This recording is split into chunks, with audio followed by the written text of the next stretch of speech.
Ikhlaskan Mahesa. Sementara itu di kota yang sama, tetapi tempat yang berbeda, seorang wanita dengan postur tubuh tinggi semampai, tengah duduk di kursi bundar di sebuah ruang ICU. Di tepian ranjang rumah sakit, ia sedang menatap lekat wajah pria yang begitu dicintai. Jemarinya menggenggam erat tangan suami tercinta. Mas, sampai kapan kamu akan tertidur begini? Apakah kamu tidak bosan? Terus-menerus berbaring di ranjang rumah sakit ini, ucap Kayla lirih.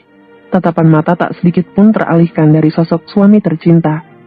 Selama kurang lebih 4 bulan ini, Kayla terus menemui Mahesa di rumah sakit secara diam-diam. Meskipun kedua mantan mertuanya melarang wanita itu datang menemui Mahesa, ia tetap datang ke rumah sakit. Model cantik itu rela membongkar sebagian tabungannya agar dapat membungkam mulut seluruh petugas medis yang berjaga di ruang ICU, terkecuali dokter jaga. Beruntungnya, Naila maupun Putra jarang datang ke rumah sakit, sehingga Kayla dibantu para suster yang bertugas dapat keluar masuk ruang ICU dengan mudah. Putra terlalu sibuk mengurus pekerjaan di perusahaan properti miliknya. Semenjak Mahesa masuk rumah sakit, segala urusan pekerjaan tak dapat ditangani sepenuhnya oleh Aldo, asisten Mahesa. Banyak masalah yang melanda Adiguna Properti, bahkan kondisi perekonomian perusahaan berada di ujung tanduk. Sementara Naila masih sibuk dengan teman-teman yang sosialita.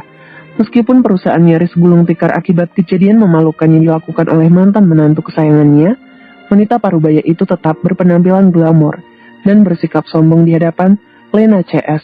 Oleh karena kesibukan masing-masing, sepasang suami istri yang usianya hampir mendekati kepala 5 jarang menemani Mahesa di rumah sakit. Melihat ada peluang besar, Kayla memanfaatkan kesempatan itu dengan sebaik-baiknya. Model cantik itu tak peduli jika suatu saat nanti kepergok tengah berada di ruang ICU. Asalkan berada dekat suami tercinta, ia rela melakukan apapun demi Mahesa. Apakah kamu tidak merindukan masa-masa kita bersama? Duduk berdua sambil memandangi cahaya rembulan di atas langit, menghitung bintang yang bersinar di malam hari. Wanita itu terus berbicara meski tahu Mahesa tak dapat merespon semua perkataannya. Seorang dokter pria masuk ke dalam ruang ICU memeriksa kondisi Mahesa lewat monitor yang ada di atas meja samping ranjang pasien. Di sisi dokter itu ada perawat berseragam putih, menemani partner kerjanya. Dokter, kenapa sampai detik ini suami saya belum juga sadar? Padahal saya sudah merangsangnya dengan cara mengajak berbicara, menceritakan kembali kenangan indah saat kami bersama. Namun kenapa Mas Mahesa tidak juga bangun? Keluh Kayla di hadapan sang dokter.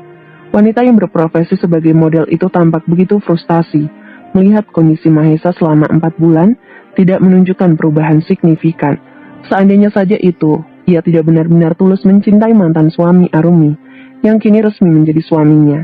Meski pernikahan mereka tidak tercatat di catatan sipil, mungkin sudah sejak dulu Kayla meninggalkan Mahesa dan membiarkan pria itu terbaring sendirian di rumah sakit tanpa ditemani oleh siapapun.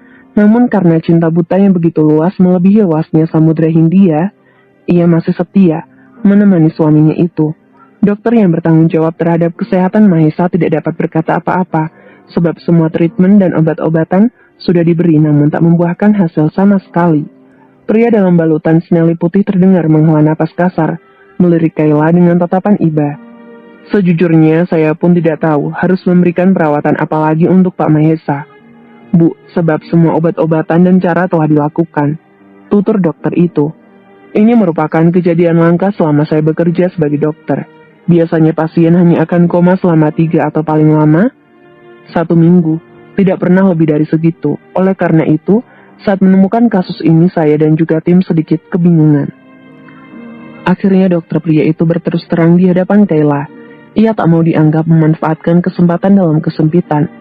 Kendati ia memang menerima uang tambahan dari Kayla sebagai uang tutup mulut karena sudah memberikan akses bagi sang model agar dapat keluar masuk ruang ICU dengan mudah.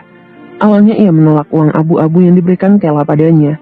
Namun setelah istri Siri Mahesa menjelaskan duduk permasalahan yang menimpa wanita itu, pria parubaya dengan balutan seneli putih luluh dan bersedia membantu Kayla dengan menerima segepok uang tutup mulut. Tapi, bukankah dokter sendiri pernah bilang mengajaknya bicara dan membaca buku maka dapat membantu proses pemulihan? Namun mengapa sekarang dokter berkata seperti itu? Apa dokter berencana memeras saya? Tanya Kayla penuh selidik. Wanita itu merubah posisi duduk, lalu mendongakkan kepala, menatap pria yang berdiri di sebelah kanannya. Bu Kayla benar, saya memang meminta ibu untuk sering datang ke rumah sakit, dan memberikan saran agar ibu membacakan buku atau mengajak Pak Mahesa berbicara. Namun hingga detik ini, hal yang saya anjurkan pada ibu tidak bisa dibuktikan secara medis. Jika berbicara sesuai pengalaman saya selama bertugas di ruang ICU, saran yang saya berikan terbukti ampuh dapat membantu proses pemulihan pasien. Banyak pasien sadar dari koma setelah pasangan atau orang terdekat menjalankan saran yang diberikan oleh saya. Namun untuk kasus Pak Mahesa, saya benar-benar tak bisa menjawab. Terlihat raut wajah penuh kekecewaan dalam diri dokter itu. Kecewa karena ia gagal memberikan perawatan terbaik bagi pasiennya. Mungkin sebaiknya mulai sekarang Bu Kayla belajar mengikhlaskan Pak Mahesa. Sebab jika dalam jangka waktu 1 tahun, kondisi pasien tidak ada perubahan, maka kami akan angkat tangan. Kayla mendelik. Masih dengan posisi duduk, ia menghunuskan tatapan tajam ke arah dokter itu. Rahang wanita itu memengeras. Telapak tangan pun terlihat mencengkram ujung ranjang rumah sakit dengan keras. Jadi maksud dokter, Mas Mahesa sudah tidak memiliki lagi harapan hidup, begitu? Istri Sri Mahesa menyipitkan mata dan menatap sinis ke arah dokter tersebut. Demi apapun, saya tidak akan pernah menyerah begitu saja, Dok. Saya yakin, suatu saat nanti suami saya akan tersadar dari koma dan dapat beraktivitas seperti sedia kala. Sungut Kayla berapi-api. Kobaran api dalam diri model cantik itu terus membara kala dokter yang dipercayai olehnya malah mengatakan suatu hal yang tak ingin didengar olehnya. Mengikhlaskan Mahesa itu sama saja seperti Kayla harus hidup sendirian di dunia ini tanpa adanya pria yang begitu dicintainya. Berbagai cara ia lakukan agar Mahesa bertekuk lutut di hadapannya, hingga ia rela mengorbankan keperawanannya demi pria itu. Namun dengan entengnya sang dokter meminta dirinya mengikhlaskan Mahesa untuk pergi dari dunia ini selama-lamanya. Sungguh Kayla tidak sanggup kalau sampai kehilangan suaminya itu. Dokter itu menarik napas panjang, lalu memejamkan mata sejenak. Ia bisa memahami kondisi Kayla saat ini, melihat suami tercinta tak sadarkan diri dalam kurun waktu yang cukup lama. Membuat wanita itu mudah terbawa emosi, karena psikis kejiwaan sedikit terganggu karena mengalami beban yang sangat berat di pundaknya. Maafkan saya, Bu, bukan maksud saya mematahkan semangat Ibu dalam proses membantu pemulihan kesadaran Pak Mahes. Akan tetapi saya hanya menyampaikan kemungkinan terburuk yang harus dihadapi oleh keluarga pasien. Setelah mengatakan itu, dokter Parubaya itu berbalik dan melangkah pergi meninggalkan Kayla yang masih mencengkeram ujung ranjang demi mengurai emosi dalam diri. Aku akan terus berusaha membantu Mas Mahesa agar terbangun dari tidurnya yang panjang. Tekad Kayla. Usai ditolak oleh Ryan, Naura mencoba menjalani kehidupannya seperti biasa. Bekerja di rumah sakit menjadi prioritas utama, meski setiap kali memasuki bangunan layaknya hotel mewah bintang 5. Sekelebat wajah Ryan menari indah dalam benaknya. Ia berusaha tetap fokus dengan pekerjaan. Di saat Ryan tengah berbunga-bunga karena sukses meminang pujian hati, Naura malah sibuk bekerja. Gadis berdarah Timur Tengah itu baru saja mengantarkan berkas yang diminta oleh dokter senior ke Bangsal Melati. Saat di pertengahan jalan, ia tak sengaja menabrak seseorang. Buk, gadis cantik dalam balutan jas dokter memaki keras. Aduh, kalau jalan hati-hati dong, sungut Naura sambil mengusap pundaknya. Iblis dalam diri gadis itu berbisik agar Naura terus memaki orang yang menabraknya.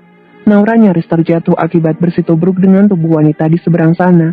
Andai saja tak bergegas berpegangan pada tiang yang ada di lorong rumah sakit, pasti ia akan terjerembab ke lantai. Alih-alih meminta maaf, wanita yang menabrak Naura berlalu begitu saja. Rambut panjang tergerai menutupi hampir setengah wajah wanita itu. Dengan berjalan sedikit berlari, Naura menghampiri wanita itu. Hanya tersisa beberapa langkah, ia terpaksa menarik pundak wanita itu. Kayla, tampak raut keterkejutan terlukis di wajah Naura kala melihat wanita yang menabraknya adalah teman sekolahnya dulu. Naura memperhatikan penampilan Kayla yang sedikit berantakan. Mata temannya itu pun memerah seperti habis menangis. Raut wajahnya memancarkan keterkejutan dan kebingungan, bersatu menjadi satu. Loh, Kay, kamu kenapa? Tumben datang ke rumah sakit. Siapa yang sakit? Tanya Naura ramah, seulah senyum terlukis di wajah. Kemarahannya yang berada di ubun-ubun telah tergantikan oleh rasa penasaran. Kayla mendongakkan kepala, menatap wajah ke arah Naura. Akibat terlalu memikirkan masalah Mahesa membuat pikiran wanita itu menerawang jauh, hingga tanpa sadar telah menabrak teman sekolahnya semasa SMA dulu. Ia berusaha tersenyum getir seraya menguatkan diri jika semua akan baik-baik saja. Hai Ra, maaf tadi aku sedikit melamun, dan tak sadar jika orang yang kutabrak adalah kamu. Naura tersenyum, masih menatap bingung ke arah Kayla. Tidak masalah. Oh ya, kamu ada keperluan apa ke rumah sakit? Bukankah kata dokter keadaanmu baik-baik saja? Operasi beberapa bulan lalu. Kayla terdiam sejenak, tak heran jika Naura kebingungan, sebab hingga detik ini, teman sekolahnya itu belum mengetahui jika status dirinya telah berubah, dari kekasih menjadi istri Siri Mahesa. Ia yakin pasti Naura terkejut melihatnya berkeliaran di rumah sakit. Dokter memang mengatakan kondisi tubuhku dalam keadaan membaik. Hanya saja suamiku tidak dalam keadaan baik-baik saja. Ucap Kayla lirih, pandangan wanita itu menunduk ke bawah. Bola mata Naura terbelalak sempurna, dan rahang pun terbuka lebar. Suami? Siapa suamimu? Tanyanya terbata-bata. Suamiku adalah Mahesa Putra Adiguna. Ucap Kayla lirih. Suara wanita cantik itu bagaikan desau dedaunan yang tertimpa hujan lebat. Walaupun lirih, tetapi Naura dapat mendengar jelas suara temannya itu, sebab suasana lorong rumah sakit saat itu sedang sepi. Jawaban Kayla membuat bola mata Naura terbelalak sempurna. Rahangnya pun terbuka lebar. Dokter cantik dalam balutan seneli putih memandangi temannya dengan tatapan yang sulit diartikan. Mahesa, suaminya Dokter Arumi, tanya Naura untuk memastikan jika pria yang dimaksud oleh Kayla adalah suami dari salah satu rekan sejawatnya yang bekerja di rumah tempatnya bekerja. Sang model terdiam, napas wanita itu terasa berat. Selama kurang lebih 5 tahun Mahesa memang dikenal oleh sebagian tenaga medis di rumah sakit itu sebagai suami dari Arumi Salsabila, sehingga tak heran jika Naura melibatkan nama wanita yang begitu dibenci olehnya selama ini. Melihat raut wajah kebingungan terlukis di wajah Naura, Kayla merasa bersalah terhadap temannya itu, karena telah menyembunyikan identitasnya selama beberapa bulan terakhir. Kayla menghela napas panjang. Ia berpikir mungkin saat ini adalah waktu yang tepat baginya berkata jujur pada teman sekolahnya itu, meskipun tahu akan ada harga yang dibayar apabila Naura tahu siapa dirinya yang sebenarnya. Wanita itu memejamkan mata sejenak, lalu menatap kembali ke arah Naura. Benar. Mahesa mantan suaminya Arumi. Kayla sengaja menekankan kata mantan suami di akhir kalimat. Aku telah menikah secara siri dengan Mas Mahesa sekitar 4 bulan lalu, dan aku pun sempat mengandung buah cinta kami sebelum pernikahan itu terjadi. Naura lebih tercengang lagi ketika mendengar bahwa Kayla telah mengandung sebelum ada ikatan pernikahan di antara temannya dan mantan suami Arumi. Seluruh tubuh Naura rasanya lemas seketika. Tungkai wanita itu tak lagi sanggup menopang berat tubuhnya. Ia berpegangan pada dinding sekitar menuju kursi yang terbuat dari stainless steel, lalu menghempaskan bokongnya di atas kursi panjang. Kak, kamu tidak mungkin melakukan itu kan, Kai? Naura menggeleng kepala. Ia masih tidak percaya jika Kayla adalah seorang pelakor yang tega menghancurkan rumah tangga sahabatnya sendiri. Naura frustasi, menutup wajah menggunakan telapak tangan. Bukankah Arumi itu adalah sahabat terbaikmu? Hubungan di antara kalian tetap terjalin, meski dia telah diangkat oleh pasangan suami istri, yang tak lain adalah donatur yayasan panti asuhan tempatmu tinggal. Lalu kenapa kamu malah merebut suami dari sahabatmu sendiri? Kayla tersenyum samar, seraya menatap lurus ke depan. Benar, dia adalah sahabatku. Hubungan kami terjalin sangat baik, bahkan dia sudah menganggapku sebagai adiknya sendiri, tapi tidak bagiku. Wanita bertubuh langsing bergitar Spanyol bangkit dari kursi panjang dan melangkah maju 2 langkah ke depan. Sorot mata memancarkan kemarahan, kedua tangan mengepal di samping. Bagiku dia hanya seorang wanita pembawa sial yang telah merebut apa yang seharusnya kumiliki. Oleh karena itu dia pantas menerima pembalasan atas semua perbuatan yang pernah diperbuatnya selama ini. Bola mata indah wanita itu mulai berkaca-kaca. Hatinya sakit bila mengingat kejadian di masa lalu. Dadanya sesak, seperti ada bongkahan batu besar menimpanya. Rasa sakit dan kecewa melebur menjadi satu, berubah menjadi satu kata, bernama dendam. Naura terdiam mendengar perkataan Kayla. Wanita itu menatap iba kepada temannya, tak mengira jika selama ini Kayla menyimpan rasa dendam pada sahabatnya sendiri, padahal hubungan mereka tampak baik-baik saja. Namun siapa sangka, di balik itu semua tersimpan rasa benci dan dendam berselimut di dalam hati Kayla. Kini Naura mengerti mengapa sikap Ryan terhadap Arumi berubah 180 derajat. Rupanya pria itu melihat sosok Mei Ling dalam diri Arumi. Kedua wanita itu sama-sama pernah disakiti oleh suami tercinta akibat sebuah perselingkuhan. Dulu saat Naura masih remaja, tanpa sengaja pernah mendengar sang ayah tengah berbincang dengan rekan sejawatnya, membahas perihal pernikahan kedua Firdaus, yang hingga detik itu tak kunjung tercatat di catatan sipil. Akibat kesalahan masa lalu, membuat pria yang menjabat sebagai direktur rumah sakit banyak mendapatkan masalah. Salah satunya adalah ketidakpastian status Raihan di keluarga Wijaya Kusuma, putra bungsu Firdaus dan menata legalitas hukum di negara ini. Tiba-tiba saja sebuah palu besar menghantam kepalanya. Naura mulai menyadari sesuatu yang membuat matanya nyaris berembun. Ia tersenyum masam setelah menyadari alasan Ryan menolak lamarannya kemarin. Selama ini ia mulai curiga bahwa di antara pria pujaan hatinya itu tengah menjalin kasih dengan Arumi. Pantas saja Ryan menolakku. Rupanya pria itu benar-benar serius terhadap Arumi. Mendengar nama Arumi disebut, Kayla menoleh ke belakang. Kening mengerut dengan kedua alis saling tertaut. Dengan terburu-buru, ia mengayunkan kaki mendekati kursi panjang, duduk di sebelah Naura. "Maksudmu? Serius bagaimana, Rah?" tanya Kayla penasaran. Naura menghela napas pelan, seraya meremas jemari lentik yang biasa digunakan untuk mengobati pasien. Wanita itu menatap ke arah Kayla, lalu berkata, "Beberapa kali aku tak sengaja melihat Arumi jalan berdua dengan Ryan. Hubungan mereka begitu dekat, layaknya sepasang kekasih. Kupikir mereka berdua hanya sebatas atasan dan bawahan. Tapi rupanya dugaanku salah. Arumi dan Ryan tengah menjalin kasih." Hancur sudah benteng pertahanan yang dibangun susah payah oleh Naura. Air mata wanita itu jatuh membasahi pipi. Penolakan Ryan memberikan luka di dalam hatinya. Pria pujaan hati yang teramat dicintai telah melabuhkan hati pada seorang wanita. Tapi orang itu bukanlah dia, melainkan seorang janda yang memiliki paras cantik bak Dewi Aphrodite.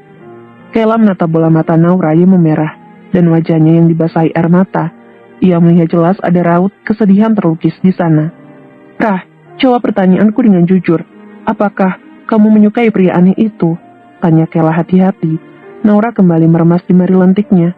Wajah menunduk ke bawah, tak berani menatap manik coklat milik Kayla. Kayla menghembuskan napas panjang, melihat sikap teman sekolahnya itu. Walaupun Naura tak mengucapkan sepatah kata pun, tapi ia yakin, jika wanita yang berprofesi sebagai dokter IGD di Persada International Hospital sedang jatuh cinta pada pria aneh yang pernah ditemuinya beberapa kali. Tanpa kamu jawab, aku pun sudah tahu jawabannya apa. Detik berikutnya sudut bibir wanita itu tertarik ke atas. Ia tersenyum, seraya membenarkan posisi duduknya. "Jika kamu memang mencintai pria itu, kenapa tidak mengejarnya?" cetus Kayla. Wanita itu menyentuh tangan Naura dengan lembut. "Rah, kamu itu memiliki paras cantik, bahkan lebih cantik dari Arumi. Seharusnya kamu itu berusaha untuk merebut hati Ryan. Gunakan kepintaran dan kecantikanmu untuk memikat Ryan, agar pria itu meninggalkan Arumi. Aku jamin, jika kamu terus mendekati Ryan, suatu saat hati pria itu akan luluh dan mau menemanimu. Atau kalau kamu mau, aku bisa membantumu. Bagaimana?" Bersambung.